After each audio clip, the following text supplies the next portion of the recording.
राधे कृष्णा दोस्तों। तो आज की कहानी मांसाहार पुण्य है या पाप। यह बात उन दिनों की है जब भगवान श्री कृष्ण अपने बालपन में थे। एक बार जब श्री कृष्ण एक पेड़ के नीचे बैठे बांसुरी बजा रहे थे, उसी तरह एक हिरन दौड़ता चला आया और उनके पीछे जाकर छुप गया।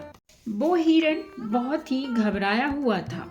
श्री कृष्ण ने उसके सिर पर हाथ फेरते हुए कहा, क्या हुआ? तुम क्यों छुप रहे हो? उसका पीछा करते हुए एक शिकारी भी वहां आ पहुंचा और बोला, यह मेरा शिकार है, इसे मुझे दे दो, इस पर मेरा अधिकार है।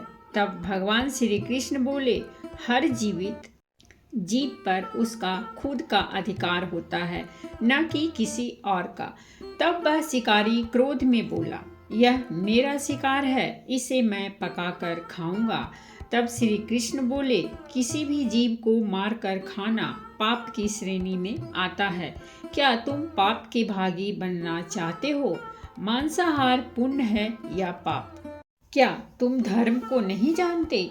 तब वह शिकारी बोला, मैं तुम्हारे जितना शिक्षित तो नहीं कि यह जानूं कि मांसाहार पुण्य है या पाप, पर मैं यह जानता हूँ कि जीव को मारकर खाना, इसमें कोई हर्ज नहीं। मांसाहार से एक तो वह जीव को जीव बंधन से मुक्त कर रहा है, फिर क्यों मांसाहार से मना किया जाता है? मांसाहारी होने को क्यों नहीं कहा जाता? वैसे भी मैं इसको मारकर नीच योनि से मुक्ति दिलाकर पुण्य ही कमा रहा हूँ, फिर इस पर पाबंदी क्यों? इसे तो प्रोत्साहित करना चाहिए। जहाँ तक मैंने सुना है, जीव हत्या तो शास्त्रों में भी बताया गया है। राजा लोग शिकार किया करते थे। ऐसे तमाम तर्क देते हुए श्री कृष्ण से पूछा कि फिर क्यों ये मांसाहार गलत है और पाप की श्रेणी में क्यों आता है? आप ही बताइए, मांसाहार पुण्य है या पाप? भगवान श्री कृष्ण समझ गए कि इसकी बुद्धि मांस खाने के कारण तामसिक हो गई है और उसने सोचने और समझने की बुद्धि भी खो दी है। फिर श्री कृष्ण बोले, इस अंतहीन विषय पर पहले मैं कोई राय नहीं दूंगा। मेरी इस छोटी सी कथा सुनने के बाद तुम ही उत्तर देना कि मांसाहार पुण्य है या पाप, और तुम्हें मांस खाना है या नहीं। वह शिकारी सोचने लगा कि इसमें मेरा तो कोई घाटा नहीं है, इस कथा को मैं सुन ही लेता हूँ। मेरा मनोरंजन भी हो जाएगा और बाद में मुझे इसका मांस भी मिल जाएगा। तो श्री कृष्ण ने अपनी कथा आरंभ की। एक बार मगध में खाद्य संकट खड़ा हो गया तो अन्न का उत्पादन कम हो रहा था। राजा को चिंता हुई कि यदि इस समस्या का शीघ्र निदान नहीं किया गया तो संरक्षित अनाज कोष भी खत्म हो जाएगा और संकट भीषण हो जाएगा। तो सम्राट ने अपनी राज्यसभा में पूछा, देश की खाद्य समस्या को सुलझाने के लिए सबसे सस्ती वस्तु क्या है? मंत्रीगण सोच में पड़ गए। चावल, गेहूं, आलू इत्यादि पदार्थों को उगाने के लिए बहुत श्रम करना पड़ता है। वह तभी प्राप्त होते हैं जब प्रकृति का प्रकोप न हो। ऐसे में तो कुछ सस्ता हो ही नहीं सकता। तभी शिकार का शौक रखने वाले एक मंत्री ने सोचा कि यही उत्तम अवसर है, क्यों ना अंधाधुंध शिकार के लिए राजा की अनुमति ले ली जाए। उसने सभा में कहा कि सबसे सस्ता खाद्य पदार्थ है मांस, इसके लिए धन का खर्च भी नहीं है और पौष्टिक खाना भी मिलता है। सभी सामंतों ने इस बात का समर्थन कर दिया, लेकिन मगध के प्रधानमंत्री अभी भी चुप थे। सम्राट ने कहा, प्रधानमंत्री जी, आप चुप क्यों हैं? आपने कोई अनुमोदन नहीं किया, आपका क्या मत है? प्रधानमंत्री ने कहा, मैं यह नहीं मानता कि यह कथन सही है कि मांस सबसे सस्ता पदार्थ है। फिर भी इस विषय पर मैं अपने विचार आपके सामने कल रखूंगा। प्रधानमंत्री उस रात मांसाहार का प्रस्ताव रखने वाले सामंत के घर पहुंचे। सामंत ने इतनी देर रात प्रधानमंत्री को अपने घर आया देखा तो वह घबरा गया। किसी अनिष्ट की आशंका से वह कांप गया। प्रधानमंत्री ने कहा, संध्या को महाराज बीमार हो गए, उनकी हालत बहुत ही खराब है। राजवैद्य ने कहा है कि किसी शक्तिशाली देह का 2 तोला मांस मिल जाए तो राजा के प्राण बचाए जा सकते हैं।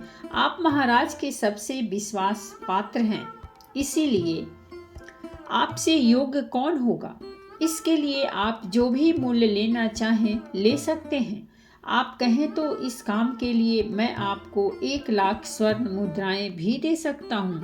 एक बड़ी जागीर भी आप मांग सकते हैं। बस आप अपनी इच्छा कहें। मैं कटार से आपके हृदय को चीरकर बस 2 तोला मांस निकाल लूंगा। यह सुनकर सामंत के चेहरे का रंग फीका पड़ गया। वह सोचने लगा, जब जीवन ही नहीं रहेगा तो लाख स्वर्ण मुद्राओं से मैं क्या करूंगा और बड़ी जागीर भी किस काम आएगी। वह झटपट अंदर भागा और अपनी तिजोरी से 1 लाख स्वर्ण मुद्राएं लेकर आया। मुद्राएं देकर उसने प्रधानमंत्री के पैर पकड़ लिए और गिड़गिड़ाते हुए बोला, श्रीमंत, मैं आपकी 1 लाख मुद्राओं में अपनी 1 लाख मुद्रा और मिलाता हूँ। इस पैसे से आप किसी और सामंत के हृदय का मांस खरीद लें, किंतु मुझे जाने दें, यह बात किसी और को पता न चले, मैं आपसे आग्रह करता हूँ। प्रधानमंत्री जी यह सब समझ चुके थे। वह उसे थोड़ी और मानसिक पीड़ा देना चाहते थे। प्रधानमंत्री ने आगे कहा, सामंत, आप शरीर से बलिष्ठ हैं, आपकी कद काठी महाराज से मिलती जुलती है, इसीलिए राजवैद्य ने खास तौर पर आप ही का नाम लिया है। आपके दान से हमारे अच्छे राजा की जिंदगी बच सकती है। आप कहें तो मैं आपको प्रधानमंत्री का पद देने को तैयार हूँ और खुद आपका कर्मचारी बनकर रहूँगा, पर प्रजा से हमारे राजा न छीने। सामंत तो फंसता हुआ दिख रहा था। उसने शरीर पर अंग वस्त्र रखकर अपने जूते भी पहन लिए। जैसे ही वह वहां से भागने वाला था, वह तुरंत प्रधानमंत्री के पैरों में लेट गया। उसने याचना की कि प्रधानमंत्री जी, मैं इसके योग्य नहीं हूँ। जब प्राण ही नहीं रहेंगे तो प्रधानमंत्री पद का या राजा का सिंहासन भी मिल जाए तो मैं उसका क्या करूँगा। आप चाहे तो मेरा सब कुछ ले लें, पर मेरे प्राण न लें। मैं अपना ये भवन और सारा धन आपको सौंपता हूँ। रातों रात राज से निकल जाऊंगा।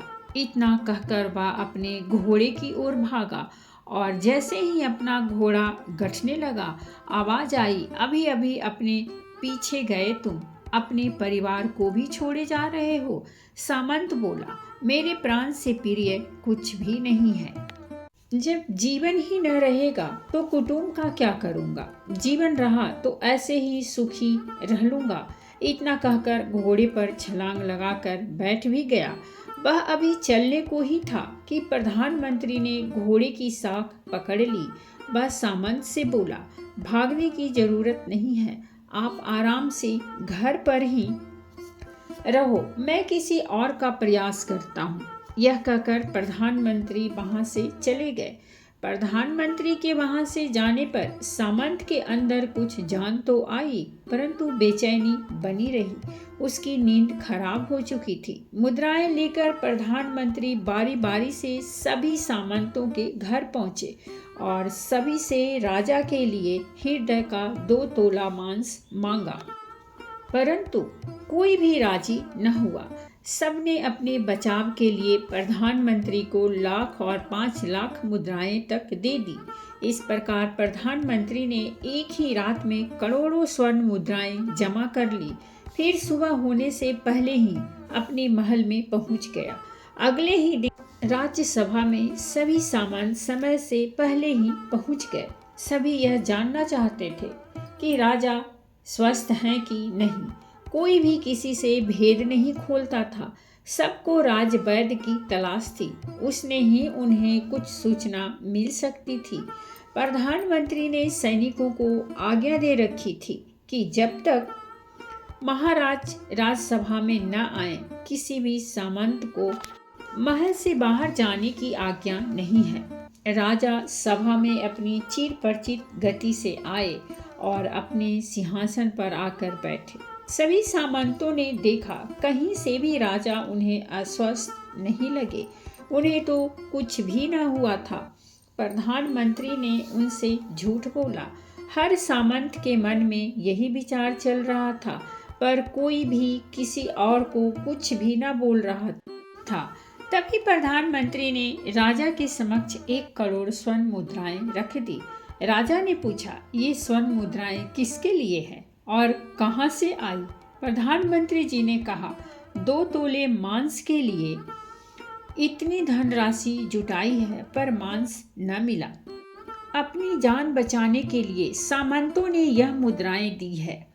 अब आप यह विचार कीजिए, मांस कितना सस्ता है। राजा को बात समझ में आ गई। उन्होंने प्रजा को अतिरिक्त परिश्रम करने का निवेदन किया और राजा के अनाज भंडार में से अनाज निकालकर श्रमिकों को दिया गया। उन्होंने पौष्टिक सब्जियों की खेती का तुरंत आदेश दिया। वह 1 करोड़ स्वर्ण मुद्राएं इसी कार्य के लिए और श्रमिकों के कल्याण के लिए खर्च की गई। ऐसे साग सब्जी तेजी से उगी, जिससे प्रजा का कल्याण भी हुआ और पौष्टिकता भी मिली। कुछ समय बाद मौसम अनुकूल हुआ और खेती लहलहाने लगी। इस प्रकार राज्य से खाद्य संकट दूर हुई। तो मित्रों, जीवन का यह मूल भगवान श्री कृष्ण हमें इस कथा के जरिए समझाना चाहते हैं कि हम यह ना भूलें कि जिस तरह हमें अपनी जान प्यारी है, उसी तरह सभी जीवों को अपनी जान प्रिय होती है। अपने दिल से जानिए पराये दिल का हाल। यदि संसार के संबंधों से मुक्त करने का तर्क सही है, यदि जीव हत्या जीव को संसार बंधन से मुक्त करने का तरीका है, तो अत्याचारी द्वारा किया गया नरसंहार भी मान्य है। वह भी ये तर्क दे सकते हैं कि वह लोग जीवन के कष्ट से आप लोगों को मुक्त कर रहे हैं। अगर उसके लिए वह जीवन बोझ होता तो कभी भी अपनी जान बचाने के लिए संघर्ष नहीं करता, आपसे भागता नहीं। जो आपके सामने असहाय हो जाता है, उसे प्राण गंवाने पड़ते हैं। जिन जीवों को मारकर आप खा रहे हैं, उन्हें प्राण तो बचाने का अवसर भी नहीं मिलता। बर्बरता सिर्फ वही नहीं है जहाँ सिर्फ मानव का रक्त बहता है। बर्बरता उसे भी कही जाती है जहाँ स्वार्थ के लिए किसी जीव की हत्या कर दी जाए। हम अंत समय में जिंदगी भर के पापों के लिए जिंदगी भर सुकर्म करने की कोशिश करते हैं, परंतु हम यह भूल जाते हैं कि जब वह जीव हमारे लिए काटा गया और हमारे लिए तड़पा, उसका श्राप हमें इस जीवन में ही नहीं बल्कि अगले जीवन तक नहीं छोड़ता। परमात्मा से यह ज्ञान पाकर शिकारी परिपूर्ण हो गया और उसे ज्ञान की प्राप्ति हो गई और वह जान गया कि महानता जीवन लेने में नहीं बल्कि जीवन देने में है। शिकारी भगवान के आगे हाथ जोड़कर वहां से चला गया और उसने कसम खा ली कि वह अपने संपूर्ण जीवन में किसी को भी कभी चोट नहीं पहुंचाएगा। तो दोस्तों, ये थी हमारी आज की कहानी, और अगर कहानी अच्छी लगी हो तो प्लीज़ हमारे चैनल को सब्सक्राइब कीजिए, वीडियो को लाइक और शेयर जरूर कीजिए। कहानी सुनने के लिए बहुत बहुत धन्यवाद। मिलते हैं हम एक नई कहानी के साथ।